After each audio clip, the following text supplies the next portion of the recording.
Is this the one and only Caesar from Zero Theorem? It is. How are you?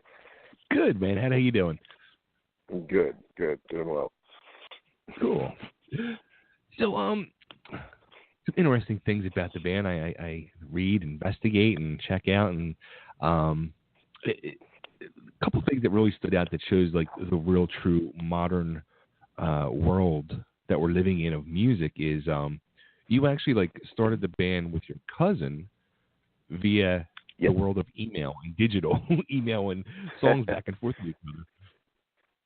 Yeah, that's definitely true. We were living in, I was living in Chicago and he was living in Los Angeles, and we started sending digital files back and forth to one another, and yeah, man, I mean, we started to build the songs in that way on over our DOS system, and that's how the band began. That's pretty wild. Like because he's not actually in the band right now, right? He does everything. He's basically behind the scenes, so he's still involved in songwriting and all the decisions. He's my creative partner, business partner, and all that. He just doesn't play live at the moment. Is that something like was like the plan all along? Like he didn't want to be the guy on stage or doing tours and stuff like that, or? Yeah, I mean, at this point, he's not interested in that. He'd rather work behind the scenes. So I think it works well for us because it gives me someone to soundboard, talk off and figure out some ideas. So that's pretty wild. Now, did you guys like? I mean, did you always have like a distance between you as cousins, or like were you like in the same area at one point? Maybe played in bands together, or? We had actually always talked about starting something years ago when we were little, and we were always close. To me, he's like a brother to me, so grew up together and all that. And yeah, it was just I think he was in for a visit, I believe, and we were just talking about maybe we should throw some ideas just for the hell of it and see what we get. And yeah, it certainly blossomed in a lot more. Right. Now, you I mean, you're originally from Chicago and you went out to LA. Did you were you scared to make that move because it's different like now? I mean, like you see how you guys did it through email and all, and there's not like it's not like the glory years of late '80s, early '90s, and the blossoming Sunset Strip scene. So were you kind of nervous, like, ooh, I'm going to LA, and it's not like it used to be? Right, and I had heard that the scene might have waned a little bit since back then, but there's actually a super vibrant music scene still in LA, and it really is almost a lot more eclectic now. Okay. So it's and the thing is about Los Angeles is a lot of musicians go out there to follow their dreams and stuff like that. So it's not as if it's something that's not loaded with talented people everywhere you go, and it's interesting now. It's it might not be like you said the Sunset Strip old days, but you can still find a lot of rock and metal on Sunset Strip and at Whiskey and Viper Room, in addition to other places in Southern California. Oh, nice. Yeah, I was just wondering because I mean. No, I'm guessing I'm probably at least 10 to 15 years older than you. Like that was my era, was the 80s. I was a teenager growing up in that time. So like that was like always the dream of being on Sunset Strip at that time. And seeing now from what I see is I see a lot of a lot of those bands still kicking around and still playing the Strip out there and all, but you don't really see the newer bands like getting the maybe like the quote unquote street cred of LA like they used to. You know what I mean? So I was kind of surprised when I saw that you were actually out there in LA. I'm like, wow, like are the newer bands getting props out there like they should? Yeah, I think so. I think that we're actually, at least in Southern California, if you take it as a whole, there's a lot of bands that come out of, even Anaheim and Huntington Beach, right. And whether it be just straight up more of like a classic rock vibe or a metal vibe, and I've actually found it interesting that a lot more bands than I thought came from LA in the scene. So Okay. Yeah, believe it or not, it's I think it's almost a growing scene again as far as rock and metal goes. That's cool. That's super cool. Now the other thing too that like I was saying, there was two things that really stood out to me that shows us the modern world of music going on. And like when I get got the list from your PR guy of all the things happening, like the first couple of things on the list are how your first single has been added to Spotify and Apple Music and Google Play, and I'm just like, wow, it's just like. And I've been having this conversation this week with some friends. Like, it's really so vital to get on these streaming services now. Not from a financial point, but just from an outlet. Yeah, just as an exposure standpoint, really. I mean, a lot of we've definitely had a big group of fans come over and say, hey, we want more music than just area, because they heard us on one of those stations or whatever, and you really need it now because there's so much on the internet and in the way of everything, really, but music as well. And if you're gonna kind of cut through things, you need to be on these playlists that a lot of people are part of. Right. It's all about the playlist now. Get on those playlists. Yeah, right. Exactly. Now you guys have the your debut coming out on May 4th, and it's actually an EP. Like, is that kind of like another reason behind like the thinking of that, like going for the EP instead of the full length? Is you can do an EP and get some music out there and get like the name out there and get on these streaming services, and then boom, follow it up on another EP or a single or something like that. Right, definitely. I mean, the world's definitely changed in that regard, where people just want music, and it's maybe less of a. And I'm not a fan. I guess I do kind of like the old, big LP every couple of years. I do like that, and still strive for us to get there. But at the same time, it's really, fans just want your music out. Even if you're giving them one song here and there, and then a 6-song EP here, and it's really changed in that regard. So yeah, it's definitely a different world. It really is. It's funny because I've been like dead set against like the whole Spotify thing and all that, and a buddy of mine kept saying to me, he's like, dude, you have to do it. Like, it's really, really good. It's worth it in the long run. And I finally gave in and signed up this week, and I'm like, you know what? Like, I get it. Like, from the fan standpoint, I get it. From the musician standpoint, I feel bad. I really feel bad and guilty about it. Yeah, well, it's different, but we have to roll with the punches, and I think it's in one thing, a lot of us are fans too, so we get to see from that standpoint. It is nice having 1,000 songs right away together, and it's not going to be the same thing, but now they have streams count as sales and everything else, and they're trying to make that conversion, and it's a brave new world, that's for sure. Absolutely. So now with the EP, are you guys doing like physical copies as well, possibly LPs, or just doing digital? Or we do have physical copies, yes. We'll have them at the shows for now, and we'll also be, I'm sure, putting it on a store in a few months here as well. And fans can always ask us, and we'll be happy to send as well. Very, very and cool. The LP or the records are something that we were looking to do maybe down the line, because they're cheap, as you might know.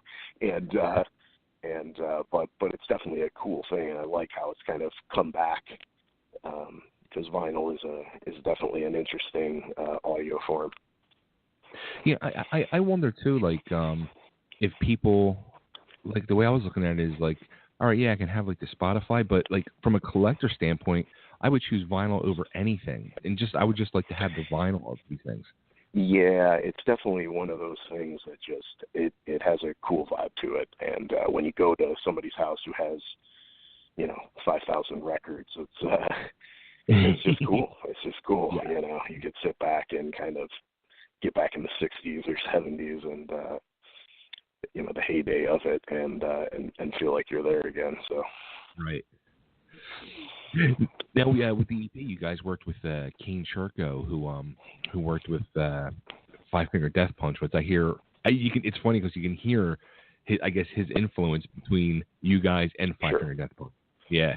Sure, definitely. Yeah, they have their signature sound, Kane and his dad, and that's something that we were interested in the first place, and something that why we called them, because we enjoyed their production so much, not just Five Finger, but many other bands like In This Moment and Gemini Syndrome, Papa Roach, et cetera. So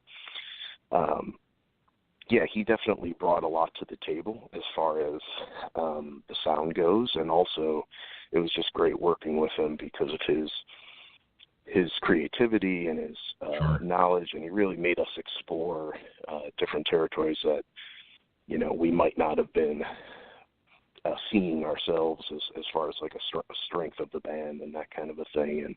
And we're working together already with new music as well, and it's exciting. We're starting to hit our stride. So nice.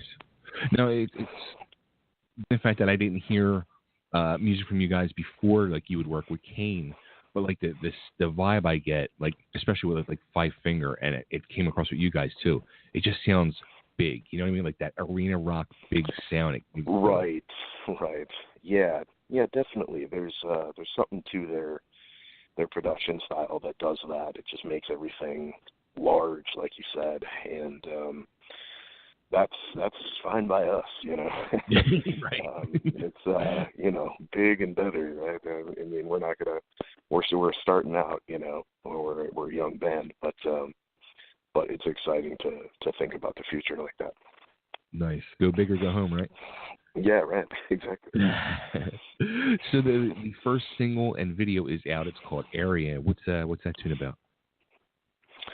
Area is about the identity of one's will, and basically every time you find a new religion or relationship or workplace environment, you struggle to figure your identity in that place anew.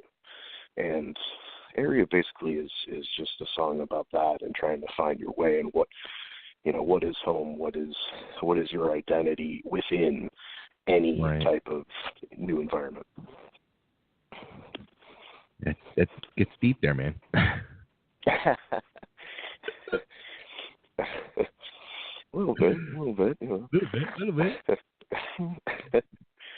So, how about like touring plans? You guys looking to get on a tour, or?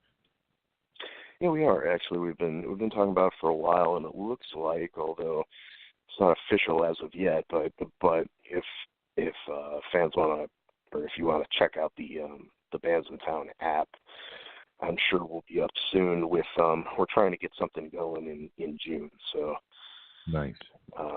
It should be fun. At least we're going to try to tour the Southwest here and a little bit and get us going, because we need to get on the map here.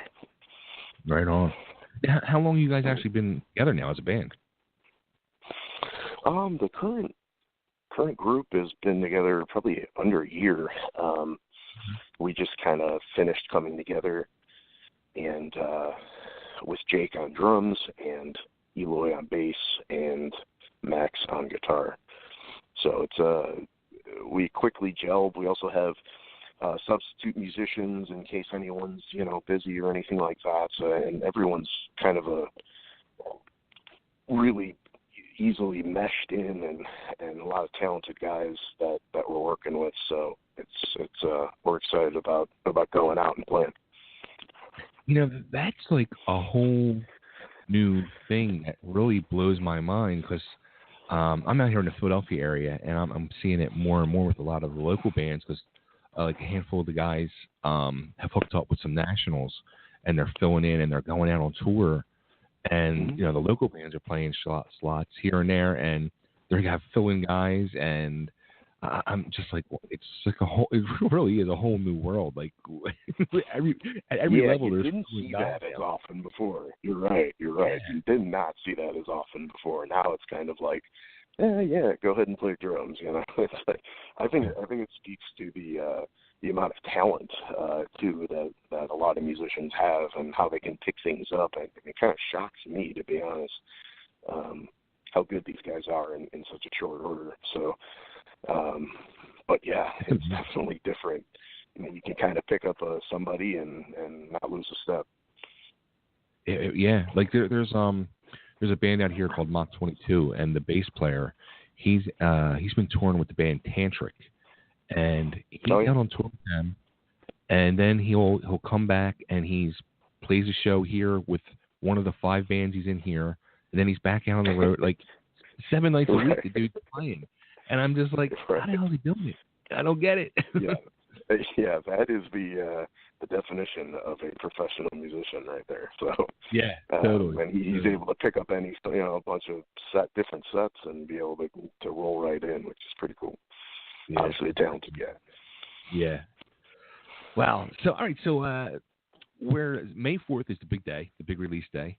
The EP is called Ataraxis. It's going to be available throughout all the digital spectrums. People can get physical copies at shows, and the website, I guess they'll be available on the website as well. Yeah, at some point we're going to have the physical copies available on the website as well, but you can definitely get the digital in the time being, and it's only $4. And, like I said, if people want a physical copy, all they got to do is email us or Facebook us, and we'll get that done for them. Nice. Yeah, come on, people. $4, 6 songs. It's a bargain, right? Come on. Yeah, it's a bargain. Yeah, we're already. I'm pretty sure it's already on 20 illegal sites, but helping us out with $4 is less than your latte or whatever is yeah, right. Too much to ask. Skip your Starbucks for today and pick up the exactly. Exactly. We'd appreciate it big time, and then maybe get your Starbucks too. But Oh, too funny. Cool, Caesar. This has been a lot of fun, man. I wish you guys a lot of luck, and hey, I hope you guys can make it out here to the East Coast and hit Philly, and for sure, man. Yeah, definitely. Get a couple beers instead of Starbucks stuff. Yeah, exactly. Cool, man. Thanks a lot. All right, man. Well, yeah, I appreciate it. Thanks for having me on. Absolutely, dude. We're going to spin a live for everybody, too, so we'll let them hear that, and then they got to pay for the rest. Yeah, sounds good. Take care, man. All right, thanks. You too. Bye.